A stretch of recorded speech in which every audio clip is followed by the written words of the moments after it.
There's a measurement in the human body that simply doesn't add up. A newborn's head at the moment of birth is too big for the opening it has to pass through. Not a little bigger, bigger. In many births, the gap between the baby's head and the passage in the mother's pelvis is a matter of millimeters. Sometimes it's 0. Sometimes the head is literally larger than the path. And yet, here we still are, billions of us. Every single person you've ever seen came through that gap that shouldn't fit. The answer to how this is possible is far stranger than it looks. And it starts with a 3-million-year-old skeleton, a pelvis cracked down the middle, and a question nobody had the nerve to ask. Was giving birth always this dangerous? Let's start with the problem, because to understand human birth, you have to understand that it is, by far, the most difficult and most dangerous in the entire animal kingdom. A cat gives birth alone, in a corner, and is back on her feet within minutes. A cow calves standing up, in the pasture, and the calf is walking almost immediately. A chimpanzee, our closest relative, moves away from the group, has her infant in silence, usually at night, with no help from anyone. For almost every mammal, birth is fast, discreet, and solitary. For us, it's the opposite of all of that. Human birth is long. It usually takes hours, sometimes more than a day. It's dangerous enough that, for most of our history, it was one of the leading causes of death for young women. And it is almost always attended. Someone holds a hand, someone helps. We are practically the only species that calls for help in order to be born. Why? The classic explanation even has a name: the obstetric dilemma. And it's one of the most elegant ideas in anthropology. But as you're about to see, it's also beginning to crack. The traditional story goes like this. Two things happened to our ancestors that, on their own, were wonderful. But together, they built a trap. The first thing, we stood up. A few million years ago, our ancestors stopped walking on their hands and began moving on 2 feet. That changed everything. It freed the hands, allowed us to carry things, to see farther across the savanna.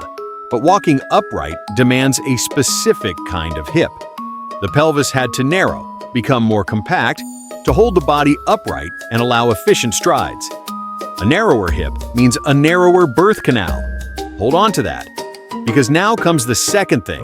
Our brain exploded in size. Over the course of evolution, the human skull swelled until it carried the largest brain, relative to body size, of any animal that has ever lived. And a big brain needs a big head to hold it, especially a baby's head. Now, put the two together. On one side, evolution narrowing the canal the baby exits through. On the other, evolution enlarging the head that has to pass through it.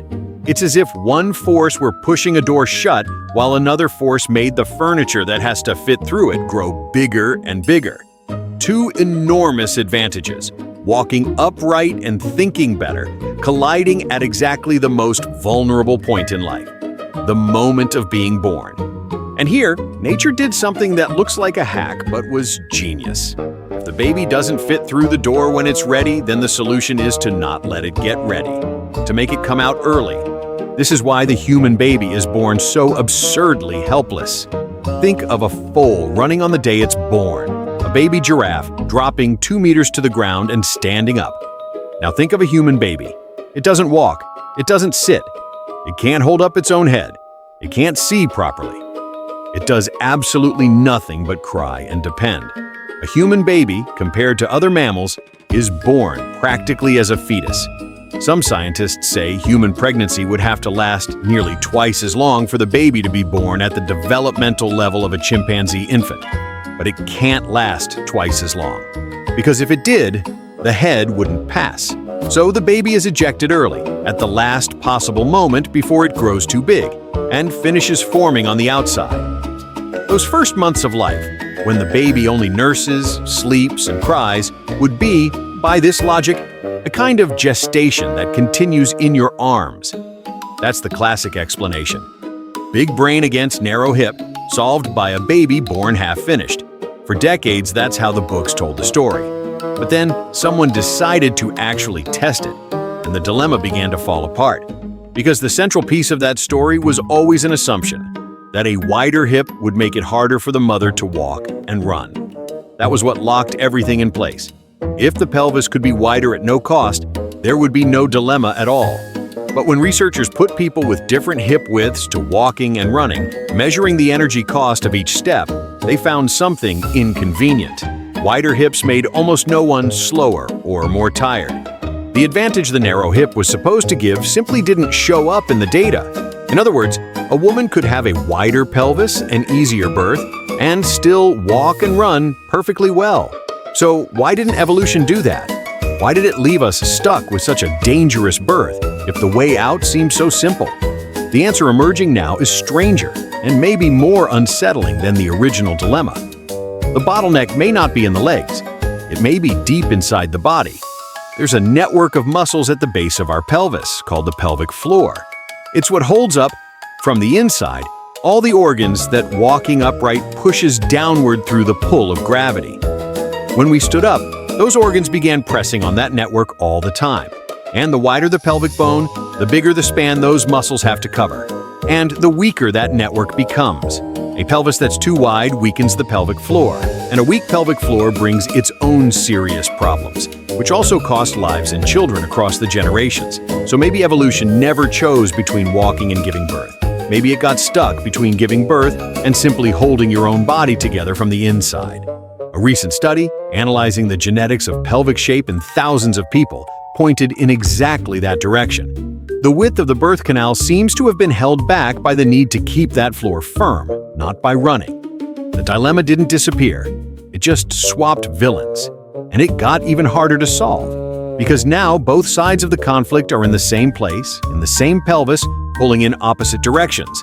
But there's another twist, and this one changes who's to blame for birth being so painful. When scientists looked at the few bones of ancestral mothers that survived in the fossil record and compared them with skeletons from hunter-gatherer societies, they found a pattern nobody expected. In many of those ancient peoples, birth seems to have been less catastrophic than we imagine. Bodies that spent their lives squatting, carrying weight, moving all day, arrived at birth in a different state. The suspicion is uncomfortable. Part of the extreme suffering of human birth may not be pure evolutionary destiny. It may have gotten worse later, with agriculture, with sedentary living, with bodies that stopped moving, with diets that changed the size of babies. Human birth was always hard, but maybe we made it even harder without noticing by changing how we live. And this is where the last piece comes in, the most human of all. If birth became so dangerous, so close to the edge of impossible, how did our species not disappear? How did we cross hundreds of thousands of years with a passage that barely fits? The answer isn't a bone.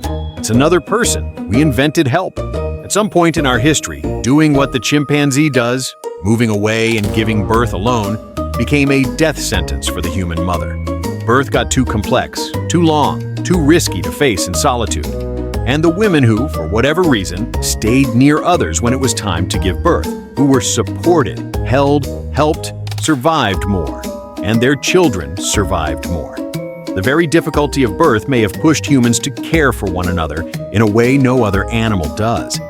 The midwife may be one of the oldest professions in the world, older than writing, older than agriculture, born from the pure necessity of one mother reaching out a hand and another hand holding it. That 3-million-year-old skeleton, with the narrow pelvis that started this whole story, holds within it the origin of the problem. But it also holds, without meaning to, the origin of the solution. Because it was exactly that impossible tightness that forced us not to be alone. We are the species that needs help to be born, and maybe that's why we became the species that helps. Every time you see someone holding another person's hand in a moment of pain, you're seeing something that started here. In a pelvis too narrow, a head too big, and the most important discovery our ancestors ever made, that no one has to go through the impossible alone. Stay curious and stay well.